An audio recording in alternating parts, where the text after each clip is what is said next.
Kumai, mi nome é Zoraida Molina Arendel. Salmo 67. Explicação Salmo 67. E salmo aqui também está cantica. Está toquele com instrumento de cuerda e salmo que está tendo gente contento e alegre. Salmo pasia el pueblo algo de alabanza, súplica, manera tambor pa asina tu pueblo por alabar Señor. E tem hasta refrão que te bisa, mare pueblo nan o Dios por alababo, tu pueblo alababo.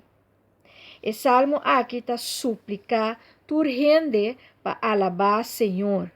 Paso teta que ta bendicionar. Eta explica e ta hace petição para tu gente no mundo conhecer a vontade de Deus.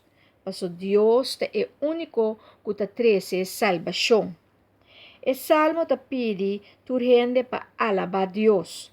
Nos mester ta contento, paso nos tem Deus que ta justo, que ta guia o pueblo no mundo. Pues el salmo aqui tem dois aspectos.